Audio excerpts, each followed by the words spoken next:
Hello everyone, I am Anuradha Priyadarshini and once again welcome to my channel current affairs with Anuradha. आज का topic हमारा बहुत important है। आज हम लोग डिस्कस करेंगे कि ईरान ने अभी रिसेंटली इंडिया को चाबहार रेल प्रोजेक्ट जो है उससे निकाल दिया। क्यों निकाल दिया, इसके रीजंस आज की वीडियो में हम डिस्कस करेंगे। साथ ही ये प्रोजेक्ट क्या है ये भी डिस्कस करेंगे, इसका लोकेशन क्या है, इंडिया के लिए इस प्रोजेक्ट का क्या इंपॉर्टेंस है, सारी चीज़ें हम डिस्कस करेंगे। कुछ प्रोबेबल रीजंस बताए जा रहे हैं, जो ये रीजंस हो सकते हैं इस वजह से ईरान ने इंडिया को इस प्रोजेक्ट से हटाया, वो रीजंस भी हम डिटेल में डिस्कस करेंगे। अगर आपको मेरा मटेरियल अच्छा लगे तो प्लीज़ लाइक शेयर और सब्सक्राइब ज़रूर कीजिएगा और बेल बटन को प्रेस करके रखिए ताकि मेरे जितने भी अपकमिंग वीडियोज़ होंगे उसका नोटिफिकेशन आपके पास सबसे पहले आएगा। इन सारी चीज़ों को जानने के लिए मेरे साथ लास्ट तक इस वीडियो में बने रहे। Let's start the video. चलिए, सबसे पहले हम लोग देखते हैं कि इस प्रोजेक्ट को लेकर के न्यूज़ में क्या था। देखिए, ईरान ने रिसेंटली ये अनाउंस किया है कि ये जो चाबहार रेल लाइन कंस्ट्रक्शन का काम है उसको ईरान अकेले ही कंप्लीट करेगी। पहले इस प्रोजेक्ट को ईरान और इंडिया दोनों मिलकर के कंप्लीट करने वाले थे, लेकिन अब ईरान कह रही है कि हम इस प्रोजेक्ट को अकेले ही कंप्लीट करेंगे। उसने इंडिया को इस प्रोजेक्ट से निकाल दिया और इसके पीछे उन्होंने ये रीज़न दिया कि इंडियन साइड जो है वो इस प्रोजेक्ट को स्टार्ट करने में, इसकी फंडिंग करने में डिले कर रही है। ये जो पूरा प्रोजेक्ट है उसको कंप्लीट किया जाना था मार्च 2022 तक, लेकिन अब ईरान इसको अकेले कंप्लीट करेगी तो फंडिंग भी ईरान अकेले ही करेगी। इसके लिए ईरानियन रेलवे अप्रॉक्सीमेटली $400 मिलियन जो पैसे हैं इतने को यूज़ करेगी और ये पैसा जो है ईरानियन नेशनल डेवलपमेंट फंड से ये पैसा लिया जाएगा। देखिए, ये रेल लाइन प्रोजेक्ट जो है, रेल लाइन का प्रोजेक्ट का जो पूरा कंस्ट्रक्शन का जो काम है, ये एक ट्राइलेटरल एग्रीमेंट का एक पार्ट था। ट्राइलेटरल एग्रीमेंट साइन हुआ था 2016 में, जब हमारे पीएम मोदी ईरान के विजिट पे गए थे। इंडिया का कोई प्राइम मिनिस्टर 15 साल के बाद किसी ईरान की विजिट पे गया था। उस टाइम पे ये ट्राइलेटरल एग्रीमेंट साइन हुआ था ईरान, अफगानिस्तान और इंडिया के बीच में, to build an alternate trade route to Afghanistan and Central Asia. ये जो चाबहार पोर्ट है उसके कंस्ट्रक्शन का काम ये तीनों मिल करके करने वाले थे, लेकिन ये चाबहार रेल लाइन का कंस्ट्रक्शन का जो काम है उसको इंडिया और ईरान ये दोनों ही मिल करके करने वाले थे। देखिए, ये चाबहार पोर्ट हमारे लिए बहुत इंपॉर्टेंट है, हमारे बिजनेस प्रोस्पेक्ट से अगर आप देखेंगे तो बहुत ज़्यादा इंपॉर्टेंट है, क्योंकि इससे क्या होगा, ये हमारे लिए एक अल्टरनेट ट्रेड रूट है to Afghanistan and Central Asia. अगर हमें अफगानिस्तान से कुछ ट्रेड करना है या फिर सेंट्रल एशिया से किसी तरीके का ट्रेड रिलेशन रखना है तो ये पोर्ट हमारे लिए बहुत इंपॉर्टेंट है। क्योंकि क्या होगा कि अभी हमें क्या करना पड़ रहा है कि हमें बहुत घूम करके अफगानिस्तान के साथ ट्रेड करना पड़ रहा है या फिर सेंट्रल एशिया के साथ ट्रेड करना पड़ रहा है। तो इससे क्या हो रहा है, अगर हम कुछ भी सामान मांगा रहे हैं तो हमें ट्रांसपोर्टेशन का खर्चा काफ़ी खर्चा बहुत ज़्यादा बढ़ जा रहा है। तो इससे हमारे जो ट्रेड है इस पर इफेक्ट पड़ता है। लेकिन अगर ये चाबहार पोर्ट आ जाएगा तो हमारा जो कांडला पोर्ट है या फिर मुंबई है, गुजरात के पोर्ट्स हैं, इससे ये काफ़ी ज़्यादा आसानी से हम आराम से जा सकते हैं और हमारे लिए ट्रेड जो है बहुत आसान हो जाएगा। तो ये रेल लाइन का कंस्ट्रक्शन का काम भी बहुत इंपॉर्टेंट है, क्योंकि ये चाबहार पोर्ट से जाहेदान जो कि अफगानिस्तान में है इसको कनेक्ट करता, तो अफगानिस्तान से हमारे ट्रेड काफ़ी आसान हो जाता। 2019 में जब चाबहार पोर्ट को एक्टिव किया गया था, इससे जब ट्रेड स्टार्ट किया गया था, तो आपको पता होगा कि इंडिया ने अफगानिस्तान को बहुत ज़्यादा गेहूँ दिए थे फ्री में, तो मदद की थी गेहूं की। तो देखिए, हमारे लिए कितना आसान हो गया। बाद में हमें अफगानिस्तान की तरफ से भी कुछ सामान आया था, तो इससे हमारा ट्रेड रिलेशन जो है वो काफ़ी अच्छा हो जाएगा अफगानिस्तान और सेंट्रल एशिया से। लेकिन अब इस प्रोजेक्ट से इंडिया को निकाल दिया गया है। अब हम आगे देखते हैं कि ये प्रोजेक्ट से निकाला क्यों गया है, इसके रीजंस क्या है, प्रोजेक्ट की और सारी डिटेल्स भी हम डिस्कस करते हैं। चलिए, इस प्रोजेक्ट की कुछ और डिटेल्स हम आगे डिस्कस करते हैं। देखिए, ये रेल लाइन का जो कंस्ट्रक्शन था, चाबहार से जाहेदान, जाहेदान से जारंग एंड जारंग से अफगानिस्तान, ये जो पूरा कंस्ट्रक्शन का काम था वो इंडिया और ईरान मिलकर के कंप्लीट करने वाली थी। इसके लिए एग्रीमेंट ओनली इंडिया और ईरान के बीच में हुआ था। लेकिन चाबहार पोर्ट के कंस्ट्रक्शन का जो एग्रीमेंट था वो ईरान, इंडिया और अफगानिस्तान इन तीनों कंट्रीज़ के बीच में हुई थी।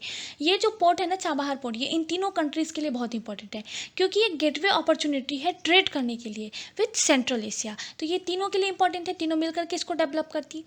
लेकिन क्या बाद में अभी क्या हुआ था कि इस रेल लाइन प्रोजेक्ट से इंडिया को निकाल दिया गया। देखिए, ये जो पोर्ट है चाबहार पोर्ट, वो ईजिली एसेसेबल है इंडिया के वेस्टर्न कोस्ट। जैसे आप गुजरात देखेंगे, मुंबई के पोर्ट्स देखेंगे, वहाँ से आप ईजिली इस चाबहार पोर्ट तक जा सकते हैं और चाबहार पोर्ट से आप अफगानिस्तान तक ईजिली एसेसेबल है, आप जा सकते हैं, ट्रेड रख सकते हैं, चाहे वो अफगानिस्तान हो या फिर सेंट्रल एशियन जितने भी नेशंस हैं उसके साथ हम अच्छे ट्रेड रिलेशंस रख सकते हैं। लेकिन ये भी, और इसको एक काउंटर पार्ट भी बताया जा रहा है, पाकिस्तान का जो ग्वादर पोर्ट है जो कि चाइना की इन्वेस्टमेंट से डेवलप किया जा रहा है, उसके लिए एक काउंटर पार्ट भी कहा जा रहा है कि ये उनके लिए भी, उनके लिए काउंटर पार्ट रहेगा अगर इंडिया इस पोर्ट पे इन्वेस्टमेंट करती है, इस पोर्ट पे अगर डेवलपमेंट करती है तो। देखिए, इस पोर्ट के लिए इंडिया को जो है 2 टर्मिनल्स दिए गए। आप लोग में से अगर कभी कोई लोग किसी पोर्ट पे गए होंगे तो आपको पता होगा कि एक बड़े पोर्ट पे बहुत सारे टर्मिनल्स होते हैं। तो इंडिया को इस पोर्ट पे ओनली 2 टर्मिनल्स मिले थे एंड 5 बर्ड्स मिले थे with multipurpose cargo handling capacity. और ये जो राइट था इंडिया को 2019 से 10 साल के लिए, मतलब 2029 तक के लिए दिया गया था। 2019 से इसलिए क्योंकि चाबहार पोर्ट का जो काम स्टार्ट हुआ है, यहाँ से जो बिजनेस स्टार्ट हुआ है वो 2019 से स्टार्ट हुआ है। मतलब हम 2019 तक यहाँ से ट्रेड कर सकते हैं और हमको अफगानिस्तान और सेंट्रल एशिया के जो नेशंस है वो ईजिली एसेसेबल रहेंगे। आपको पता होगा कि लास्ट ईयर जब इसका काम स्टार्ट हुआ था, यहाँ से बिजनेस स्टार्ट हुआ था, तो इंडिया ने अफ़गानिस्तान को बहुत सारे गेहूँ फ्री में दिए थे। तो हमारा क्या होगा, अफ़गानिस्तान के साथ भी अच्छे रिलेशंस होंगे, ट्रेड रिलेशंस के साथ साथ हमारे लिए अफ़गानिस्तान से अच्छे रिलेशंस हो जाएंगे। साथ ही सेंट्रल एशिया से अगर हमें कुछ भी मंगवाना पड़ता है तो हमें ट्रांसपोर्टेशन का खर्चा जो वो काफ़ी ज़्यादा हो जाता है। तो इससे क्या होगा, ट्रांसपोर्टेशन का खर्चा भी बचेगा क्योंकि हमारा रूट शॉर्ट हो जाएगा ना। तो ट्रांसपोर्टेशन तो रूट के हिसाब से ही होता है, तो रूट शॉर्ट हुआ तो हमारे ट्रांसपोर्टेशन का खर्चा भी कम होगा, तो हम ईजिली बहुत ज़्यादा सामान मंगा पाएंगे। तो ये पोर्ट हमारे लिए बहुत इंपॉर्टेंट है। देखिए, यहाँ पे मैं आपको एक इमेज के माध्यम से आपको समझाने की कोशिश कर रही हूँ कि कैसे हम इजीली जा सकते हैं। अगर आप देख रहे हैं तो यहाँ देखिए, इंडिया का जो गुजरात का एरिया है, चाहे मुंबई का एरिया है, वहाँ से आप इजीली इस चाबहार पोर्ट तक जा सकते हैं। चाबहार से जाहेदान तक रेल लाइन ट्रैक बनाया जाएगा। जाहेदान जो है वो ईरान में है, फिर जारंग में बनाया जाएगा, उसके बाद अफगानिस्तान में बनाया जाएगा। मतलब ये प्रॉपर रेल लाइन से अफगानिस्तान तक इसको कनेक्ट कर दिया जाएगा। तो कनेक्टिविटी अच्छी हो रहेगी तो सामान आने जाने में भी हमें आसानी होगी। दूसरा, टाइम कम लगेगा, और तीसरा, जो इस पर ट्रांसपोर्टेशन का जो खर्चा है वो भी कम होगा। तो ये रेल लाइन का जो इम्पोर्टेंस है वो हमारे लिए यही है। देखिए, अभी रिसेंटली ये भी न्यूज़ में था कि ईरान के जो रेल मिनिस्टर हैं उन्होंने ट्रैक बिछाने के काम को स्टार्ट करवा दिया है। मतलब वहाँ पे 628 किलोमीटर्स के ट्रैक बिछाने का काम स्टार्ट हो रहा है। ये जो ट्रैक है वो चाबहार से जाहेदान तक अभी स्टार्ट किया गया है। बाद में इसको जाहेदान से जारंग कनेक्ट कर दिया जाएगा। जारंग जो है वो अफगानिस्तान का बॉर्डर एरिया है। देखिए, 2016 में जब PM नरेंद्र मोदी जब ईरान के विजिट पे गए थे तो वहाँ पे एक MOU साइन हुआ था, Indian Railway Construction Limited and Iranian rail ministry, इनके बीच में एक MOU साइन हुआ था to provide all services, superstructure work and financing around $1.6 billion. इतने की वो फाइनेंसिंग भी Indian government Indian Railway Construction Limited करेगी। चाबहार पोर्ट एक बहुत इंपॉर्टेंट गेटवे है इन तीनों कंट्रीज़ के लिए, चाहे वो इंडिया हो, ईरान हो या अफगानिस्तान हो, इनके लिए बहुत इंपॉर्टेंट गेटवे है। अगर उनको अपने ट्रेड रिलेशंस अच्छे करने हैं या फिर बढ़ाने हैं सेंट्रल एशियन कंट्रीज़ के साथ में। In the wake of Pakistan denying transit access to India. देखिए, ग्वादर पोर्ट भी एक बीच में आता है जिससे इंडिया ट्रेड कर सकता था, लेकिन पाकिस्तान का वो पोर्ट जो है वो उसको चाइना डेवलप कर रही है, तो इंडिया को तो कभी भी परमिशन नहीं मिलेगा कि आप यहाँ से ट्रेड अपने कर लीजिए। तो इंडिया के पास एक ही ऑप्शन बचा था, ये चाबहार पोर्ट, जहाँ से वो ट्रेड कर सकती है सेंट्रल एशियन नेशंस के साथ। देखिए, मैंने अभी तक आपके साथ इस प्रोजेक्ट की सारी डिटेल डिस्कस की है। अब मैं आपके साथ इसके रीजंस डिस्कस करूंगी।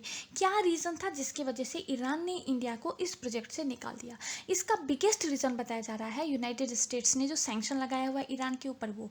देखिए, यूनाइटेड स्टेट्स ने न्यूक्लियर पावर को लेकर के ईरान के ऊपर सैंक्शन लगाया हुआ है। इस वजह से क्या हो रहा है कि कोई भी देश ईरान के साथ डायरेक्ट रिलेशनशिप रखना ही नहीं चाह रहा है। आपको यह पता होगा कि हम जो ईरान से हम लोग जो क्रूड ऑयल मंगाते थे वो अब बिल्कुल नील कर दिया। मतलब अब हम लोग ईरान से क्रूड ऑयल नहीं मंगवा रहे हैं जस्ट बिकॉज ऑफ US के सैंक्शन की वजह से। तो ये प्रोजेक्ट भी उससे बहुत ज़्यादा इफेक्टेड हुआ था। हालांकि इंडिया के इंटरेस्ट को देखते हुए इस प्रोजेक्ट में थोड़ी सी लिबर्टी मिली थी, उस सैंक्शन के अंदर कुछ लिबर्टी मिली हुई थी, लेकिन फिर भी इंडिया को डर लग रहा था कि क्या कुछ प्रॉब्लम तो नहीं हो जाएगा बाद में जा करके। दूसरा बिगेस्ट प्रॉब्लम क्या था कि इंडिया ने जो MOU साइन किया था 2016 में इंडियन रेलवे कंस्ट्रक्शन लिमिटेड और ईरानियन रेलवे मिनिस्ट्रीज़ ने, जो इंडियन रेलवे जो सुपर स्ट्रक्चर का काम है वो करेगी, जो सप्लाईज वगैरह करेगी, उसमें प्रॉब्लम आ रहा था क्योंकि इंडिया को कोई भी इक्विपमेंट सप्लायर मिल ही नहीं रहा था। सारे इक्विपमेंट सप्लायर्स इस चीज़ से वरीड थे कि अगर उन्होंने इक्विपमेंट सप्लाई किया तो हो सकता है कि US उनके ऊपर कोई भी प्रोबेबल एक्शन ले सके। इस वजह से वहाँ पे इक्विपमेंट सप्लायर ही नहीं मिल रहा था। तो ये बिगेस्ट बिगेस्ट रीज़न बताया जा रहा है, इस वजह से इंडियन रेलवे को डिले हो रहा था, क्योंकि जब तक कोई सप्लायर वहाँ पे इक्विपमेंट सप्लाई ही नहीं करेगा तो कंस्ट्रक्शन का काम कैसे होगा। तो ये एक बिगेस्ट रीज़न बताया जा रहा है, इस वजह से ईरान ने इसको ड्रॉप किया। दूसरा रीज़न भी बहुत इंटरेस्टिंग है।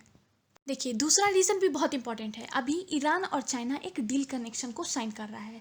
The development come at the time when Iran is seeking to finalise a 25-year economic and security partnership with China. ये जो डील साइन हो रहा है उसकी टोटल वर्थ है $400 बिलियन। ये डील अगर फाइनलाइज हो जाता है तो चाइना का प्रेजेंस जो है ईरान के वेरियस सेक्टर्स में, जैसे banking, telecommunication, ports, railway, numerous other projects में चाइना का प्रेजेंस होने लगेगा। इवन ये भी कहा जा रहा है कि चाइना का इन्वॉल्वमेंट होने लगेगा। China Chabahar duty free zone में, ऑयल रिफाइनरीज में, near by large role in Chabahar port as well. China invest करने लगेगी इंफ्रास्ट्रक्चर में, मैन्युफैक्चरिंग में, अपग्रेडिंग एनर्जी में, ट्रांसपोर्ट फैसिलिटीज़ में। इसके बाद एक टाई अप भी 2019 में ईरान ने चाइना को एक ऑफर दिया था कि एक टाई अप भी हो सकता है। चाबहार एंड ग्वादर पोर्ट जो है पाकिस्तान का, उनके बीच में एक टाई अप भी हो सकता है। तो ये भी एक पॉसिबल रीज़न है जिसकी वजह से इंडिया वहाँ पे डेवलपमेंट नहीं कर पा रही है। इसके बदले में ईरान चाइना को क्या करेगी कि डिस्काउंटेड रेट में वो जो ऑयल है ईरान का जो क्रूड ऑयल है वो 25 सालों तक डिस्काउंटेड रेट में सप्लाई करेगी। मतलब इन दोनों चीज़ को प्रॉफिट होता। चाइना को क्या मिलता है कि क्रूड ऑयल जो है वो प्रॉफिट में मिल जाता, मतलब बहुत ज़्यादा डिस्काउंट पे मिल जाता। दूसरा, ईरान में क्या हो जाता है कि डेवलपमेंट काफ़ी फास्ट हो जाता है, क्योंकि $400 बिलियन अगर चाइना इन्वेस्ट कर रहा है ईरान के अंदर तो इसका बहुत बड़ा इम्पैक्ट पड़ेगा। इवन चाइना का जो इन्वॉल्वमेंट रहेगा वो बहुत ज़्यादा रहेगा। तो ये एक बिगेस्ट रीज़न बताया जा रहा है। आपको पता होगा कि अभी इंडिया और चाइना की जो रिलेशंस है वो कैसे होते जा रहे हैं। तो ये भी एक बिगेस्ट रीज़न बताया जा रहा है जिसकी वजह से इंडियन गवर्नमेंट वहाँ पे जो इन्वेस्टमेंट है वो नहीं कर पा रही है। देखिए, मैंने आपके साथ इस प्रोजेक्ट की सारी डिटेल्स डिस्कस की, इसके क्या प्रोबेबल रीजंस थे वो भी आपके साथ डिस्कस किए। अगर आपको इसमें कुछ भी डाउट हो मुझे कमेंट सेक्शन में ज़रूर बताइएगा। एज सुन एज पॉसिबल मैं आपका जो डाउट होगा वो क्लियर करने की पूरी कोशिश करूँगी। ऐसे ही अपडेटेड इन्फॉर्मेशंस के लिए मेरे साथ बने रहिए। मैं जल्द ही आप लोगों को जितने भी अपडेटेड करंट अफेयर्स रहेंगे उससे अवगत कराती रहूँगी। मेरा वीकली करंट अफेयर सीरीज़ चल रहा है, आप उसको ज़रूर देखिए। अभी 1 से 2 दिनों में आपका जो नेक्स्ट वीक, सेकेंड वीक का जो वीकली करंट अफेयर्स है वो आ जाएगा, आप उसे भी देखिए। अगर आपको कोई टॉपिक समझ नहीं आ रहा है या फिर आपको मुझसे पढ़ना है उस टॉपिक को तो आप मुझे कमेंट सेक्शन में ज़रूर बताइएगा। मेरे साथ बने रहिए और अपग्रेडेड वीडियोज़ के लिए। अगर आपको मेरा मटेरियल अच्छा लगे तो प्लीज़ लाइक शेयर और सब्सक्राइब ज़रूर कीजिएगा और बेल बटन को प्रेस करके रखिए ताकि मेरे जितने भी अपकमिंग वीडियोस होंगे उसका नोटिफिकेशन आपके पास सबसे पहले आएगा। इस कोविड के टाइम पे stay at home, stay safe. Thank you.